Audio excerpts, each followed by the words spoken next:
To introduce Betsy Masiello, who works on public policy here at Google and is one of the leaders of the work on privacy that's done here. So, Betsy. Thanks. Hello, everybody. I hope you had a good lunch.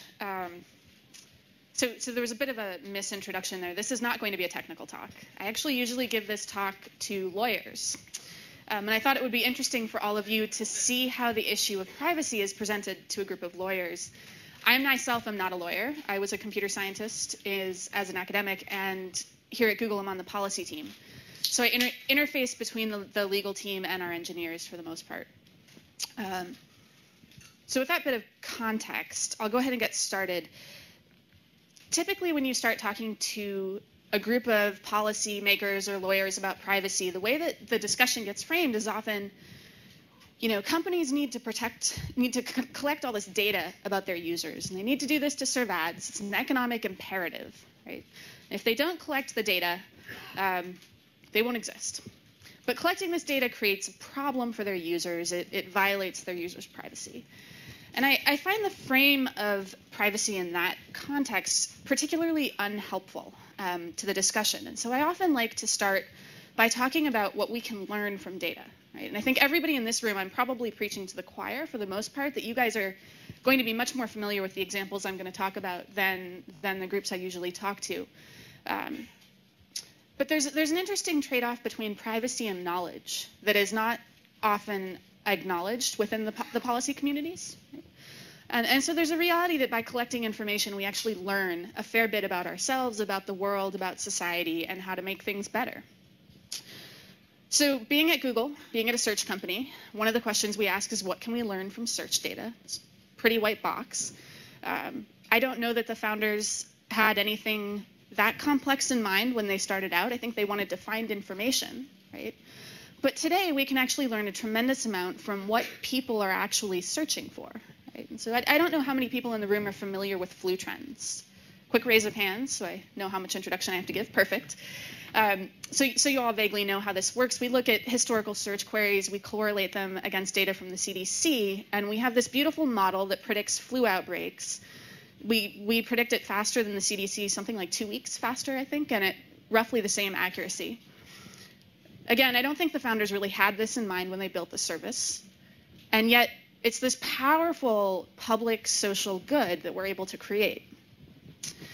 Similarly, Hal Varian, our chief economist, took that same data. This is actually built off of Google Trends, which is all publicly available data. Hopefully, you're all using it. And he looked at a bunch of economic indicators in the US, macroeconomic indicators, and can model out unemployment rates, right, housing indices, in the same way that we can predict flu. And that also is pretty powerful. So you can just start to imagine all the things that we could do with data. Obviously, translation is one of the products that we've built that most obviously shows the benefits of all of this data analysis. You couldn't build it if you weren't able to collect vast amounts of data, study it in the aggregate, and draw patterns out of that data. And it's a pretty amazing tool. Typically, when I give this talk, people aren't aware that you could go into Google Chat, start a chat conversation with somebody who did not speak your language, and in real time have that translated as if there was a human translator there with you. It's incredibly powerful. And this is the type of innovation that all of you are probably working towards in your full-time research. It's the type of innovation that we have to explain to policymakers. The reason being that this is the philosophy of privacy that people have in mind, right? When they think about privacy, data is personal if it's directly linkable to an individual. A question that often comes up, particularly in the European context, is, does that mean that the IP address is personal? To a computer scientist, that doesn't make a lot of sense. The IP address is a machine identifier, right? But to a privacy-minded lawyer in particular, or a policymaker, or someone without a technical background, the IP address can be linked back to an individual with some degree of certainty, and therefore, maybe it's personal. Right? So from a technical point of view, this can get us into some hairy situations and difficult debates. Similarly, people have a right to access and correct personal data. In theory, this sounds wonderful. In the database age, the 1970s, this was a phenomenally easy principle to obey. It's not so clear that that's true anymore. There's a certain degree of data collection that is just absolutely mandatory for an internet service to function. If you were to assert that the IP address is personal, which many people do, that's actually quite difficult. We at Google couldn't give everybody access to their raw search logs because it would enable spammers and fraudsters to take advantage of our search engine. And those are the types of trade-offs that aren't often discussed in this debate. Personal data should only be collected, retained, used for a specific, clearly communicated purpose. Now, if Google had followed this principle strictly, right, by strict interpretation in the year 2000, we would never have built flu trends. So this is also a tough principle when you start to think about the type of innovation that people want to do with vast data. And the last one, I think, should only be collected with the individual's consent. Again, this is a great principle when we think about it in the abstracts, but there are going to be specific situations where we run into trade-offs that make it somewhat difficult. So I often like to ask how we fix the world, because I'm a big believer in this vast data analysis. I think that we can solve a lot of vexing social problems by pushing forward in that line of research. But I'm also a privacy advocate. I personally believe in privacy. I've always believed in it, and for the past decade have really spent a lot of energy focusing on it. And there's these inherent trade-offs between the two objectives. The useful information that's going to solve the social problems of the 21st century, many people believe is going to come from this vast data analysis. I don't know, has anybody here heard of this site, Patients Like Me? A few people. I just heard of this yesterday as I was talking to somebody about what should I say to this group. I can't believe I hadn't heard of it before, but the idea is you sign up and you put in a little bit of information about your health profile, including some particular disease that you have. They have a selection of diseases you can pick: Parkinson's, mood disorders. There's a collection of things you can select. And you enter in your treatment details, side effects, the types of symptoms you're experiencing, and some basic demographics: age, gender, how long you've had the disease. And you're immediately connected to a group of patients like you.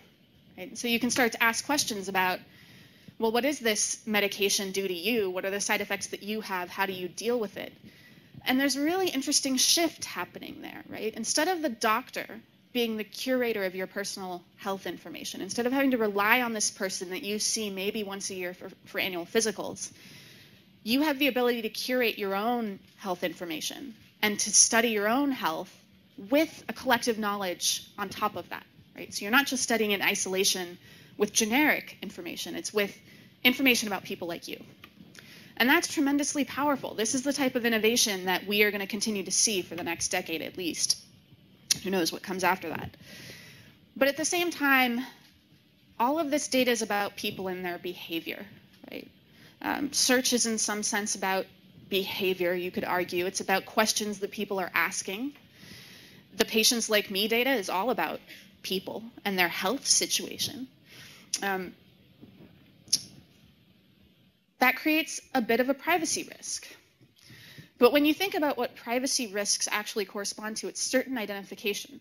Right? If you don't actually know that John Smith did X, Y, and Z, you can't violate his privacy by asserting that he did, because it's just sort of a guess, right? This is the entire idea behind the U.S. jurisdictions, the judicial systems, credible, believable, guilt.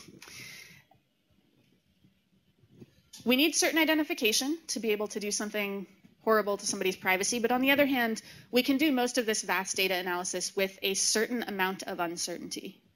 Right? So you can have vast data sets, study them in the aggregate, and through statistical analysis, learn all sorts of interesting things.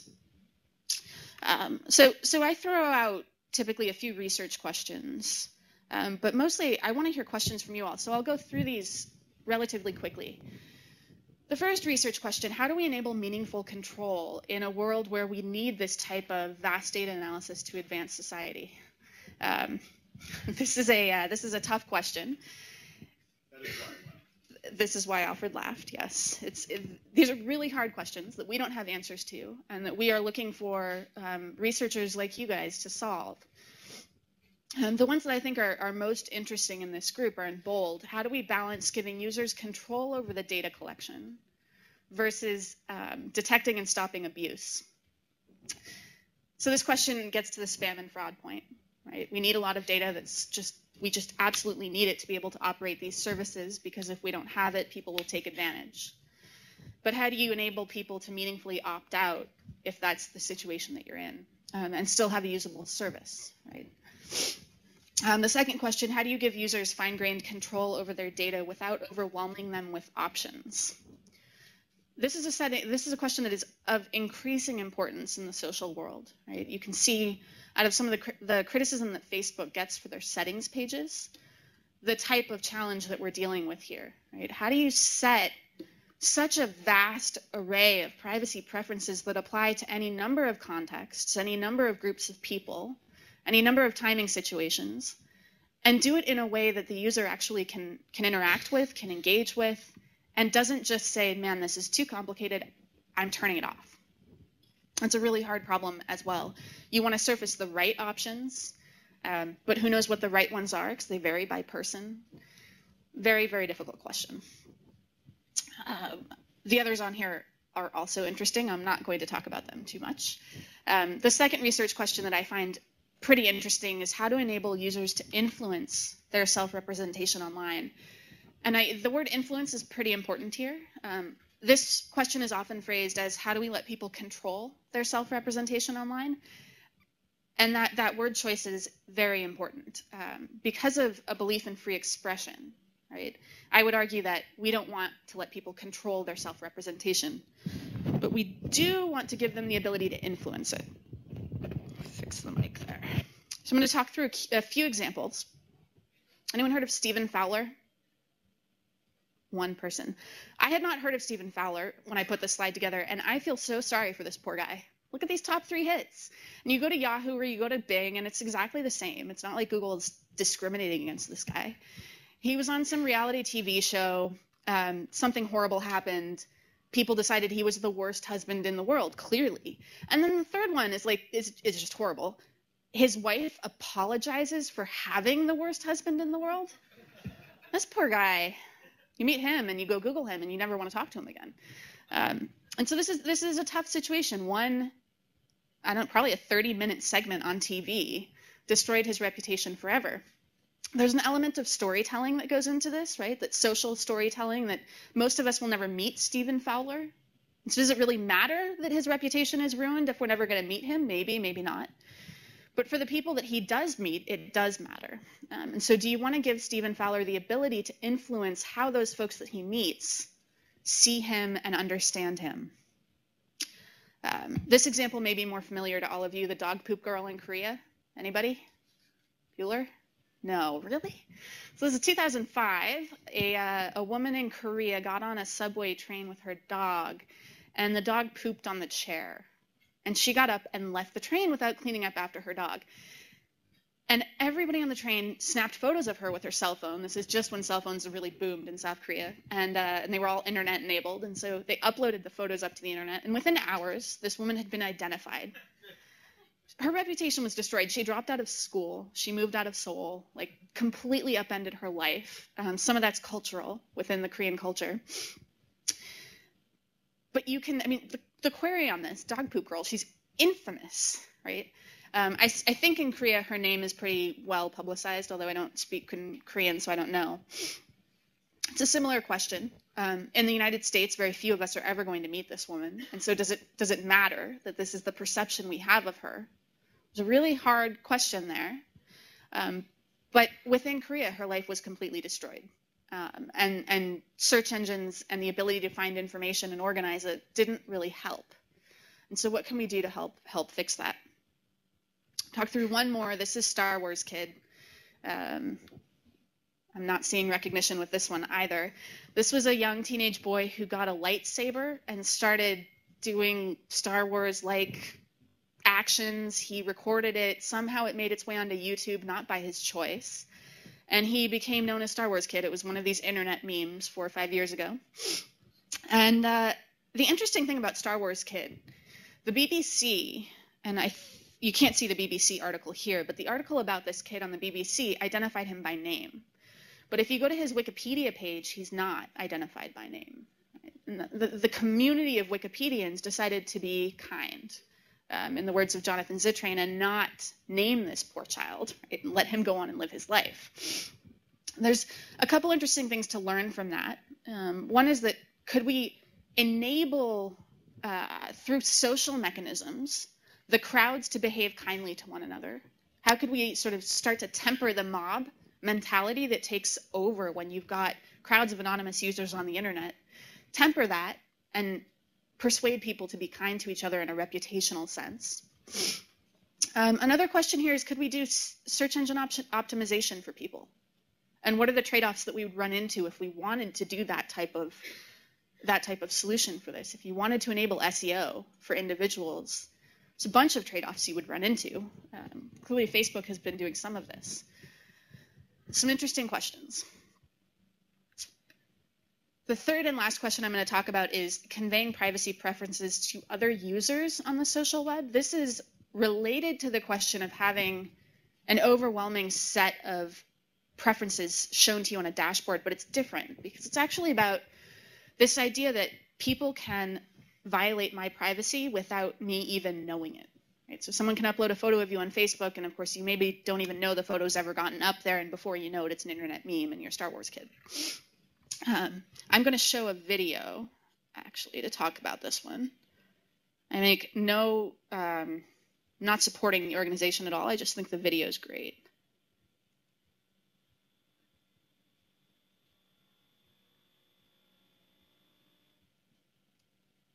There we go.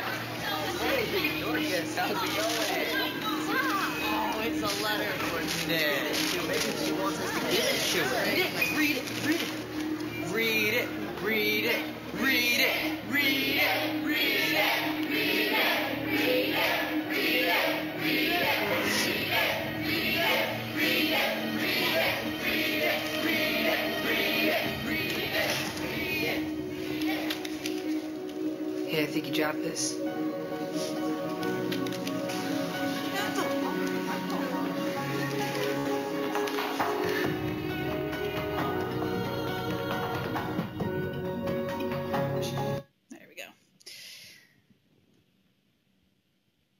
Video into digital terms. It's actually really interesting. So in that video, if you think about what just happened, right? This girl recorded some information about herself. It was collected on a piece of paper. It was transferred, right? A third party came in and took that information and transferred it over to yet another third party without her permission. And that final third party got the information and could have done whatever he wanted with it.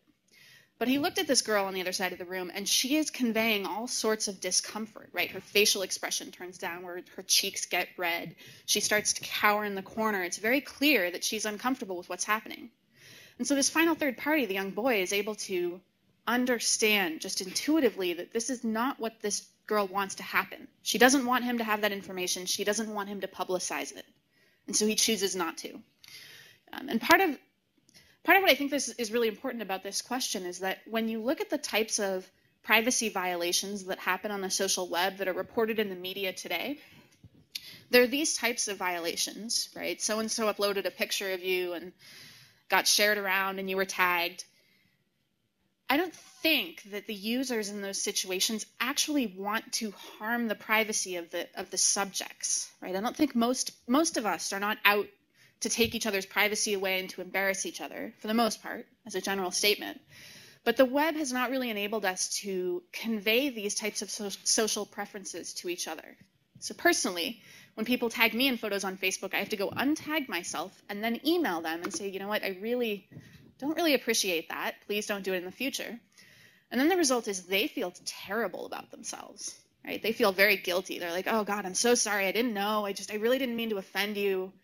And then, of course, they forget, and they do it again, and then it's even worse, right? And so are there things that Facebook, as the system designer, could do to smooth that social interaction a little bit for me and for the other person so that my privacy would be protected, but in a way that was functionable in the social world? That's all I have for you all. Thank you all.